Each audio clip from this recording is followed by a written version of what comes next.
Walang anumang takot na naramdaman si Alma sa pagpatay kay Melissa. Tuwa ang kanyang nararamdaman ngayon. Tuwa dahil napatay na niya ang babaeng minsan ay umagaw sa puso ni Efren mula sa kanya. Ngayon ay wala na siyang kaagaw sa asawa. Sa bahay ni Efren sa Mandaluyong siya umuwi. Naroon si Albert sa may gate at naghihintay sa kanyang pagdating. Alam kong dito ka didiretso. Saan ka nang galing? Bungad na tanong ng binata sa kanya. Tingin lang ang tugon ni Alma sa kanya. Kinuha ang susi mula sa loob ng dalambag at binuksan ang gate. Alma, saan ka ba nagpunta? Parang ang asawa ko kung magtanong ah. Matabang na tugon ni Alma kasabay ng pagpasok sa gate. Sinundan naman siya ni Albert. Oo, hindi mo ko asawa at tanggap ko yun. Pero kaibigan kita at concern ako sa'yo. Dire-diretso pa rin si Alma. Ang pintuan naman ng bahay ang kanyang binuksan.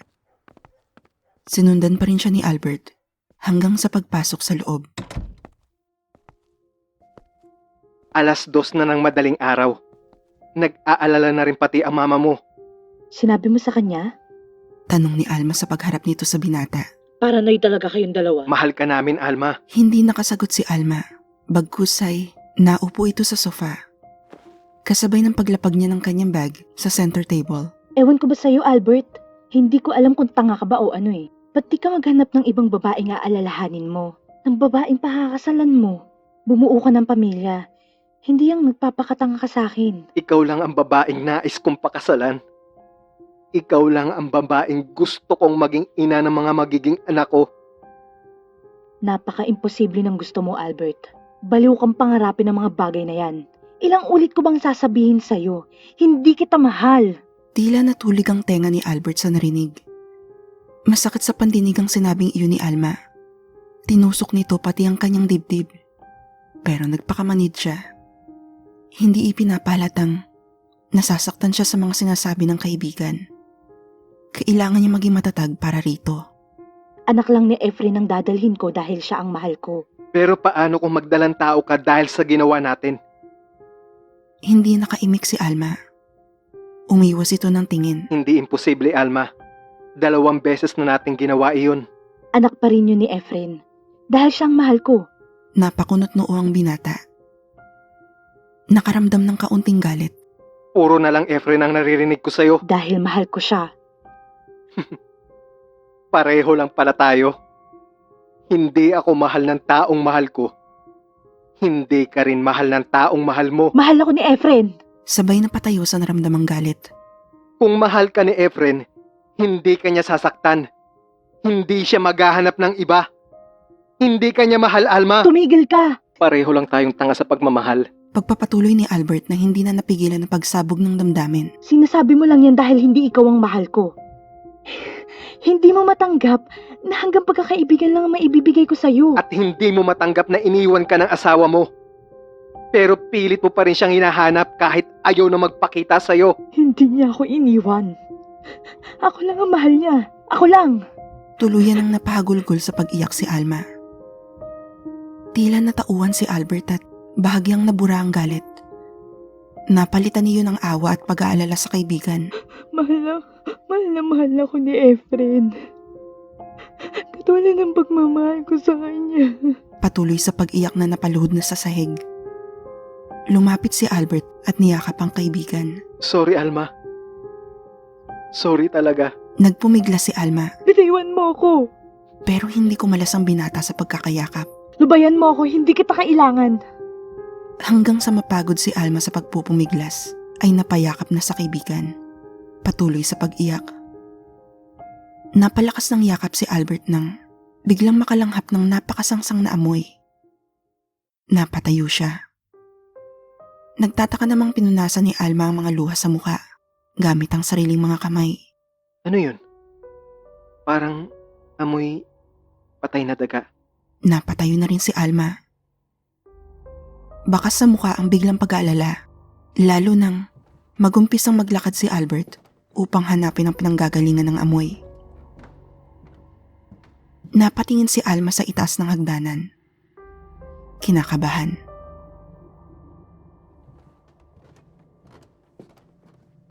Hindi niya napigilan ng kaibigan na magsimula itong lumakad upang hanapin ang pinagmumula ng amoy. Wala dito sa kusina. Naisip ng binata na baka sa itaas ng bahay naroon ang patay na daga. Kung anumang bagay iyon na nangangamoy. Akmang aakyat siya'y biglang humarang si Alma sa may hagdanan. Alma?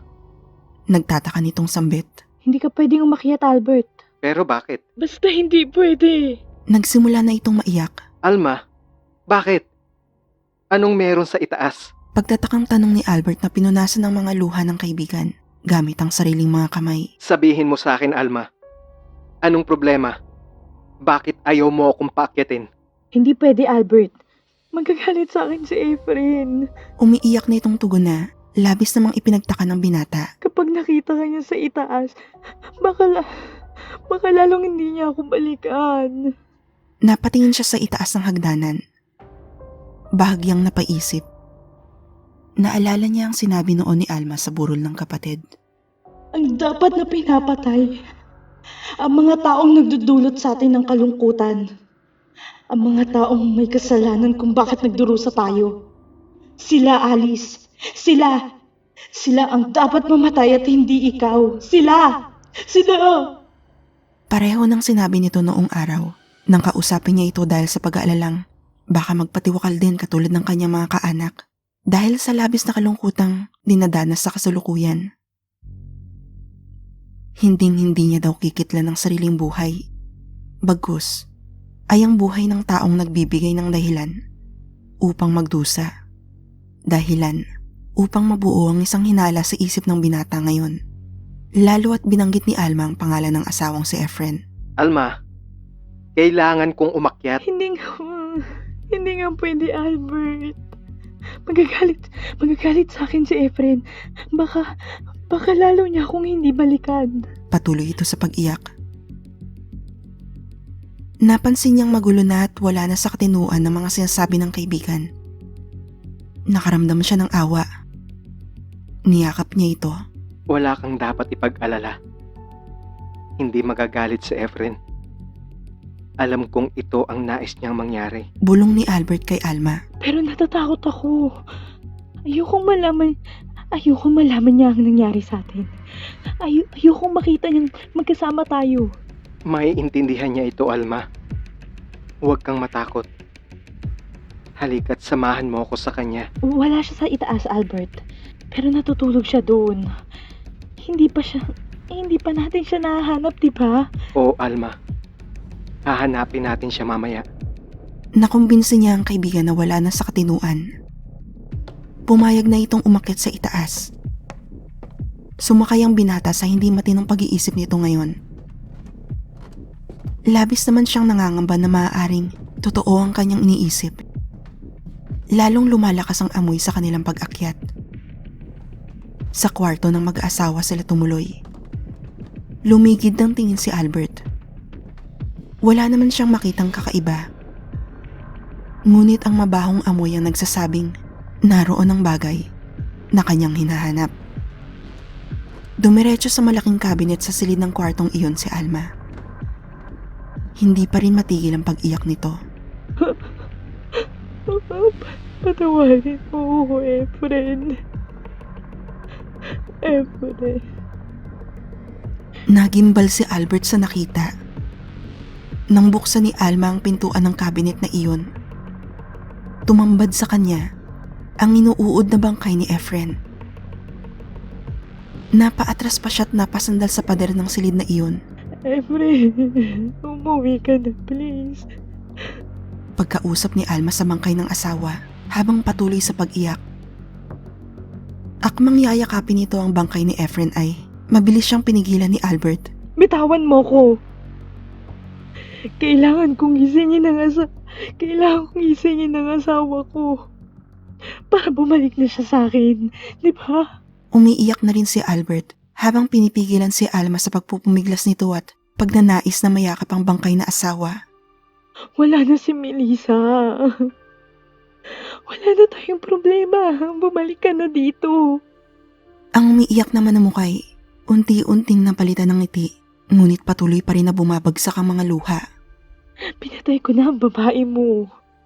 Wala na akong kaagaw sa'yo. Wala nang hayop na babaeng sumira sa buhay natin. Akin ka na lang. Akin! Panibagong revelasyon iyon na ikinabigla ni Albert. Napailing na lamang siya habang lumuluha. Labis na awa ang nadarama nito ngayon para sa kaibigan. Para sa babaeng labis na minamahal. Biglang narinig niya ang tunog ng sirena ng sasakyang pampulisya. May dumating na mga pulis.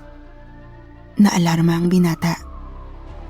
Naisip niyang baka nakarating na sa kaalaman ng mga pulis ang ginawang pagpatay ng kaibigan kay Melissa. Hindi maaaring makulong si Alma. Hindi niya ito hahayaang mangyari.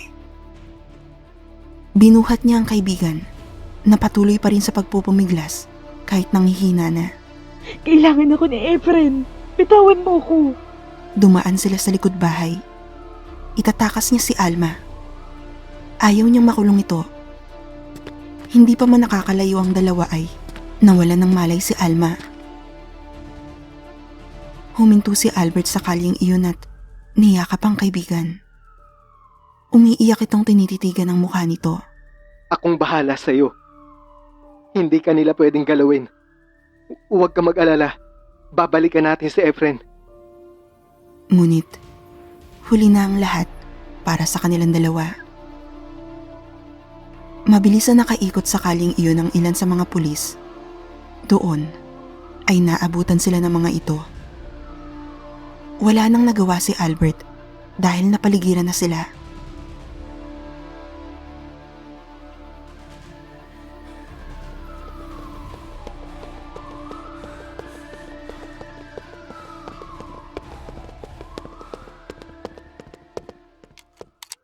Ako! Ako ang salarin! Ako ang pumatay kay Melissa at ako rin ang pumatay kay Efren! Sigaw ng binata. Isang malaking sakripisyo para sa babaeng minamahal.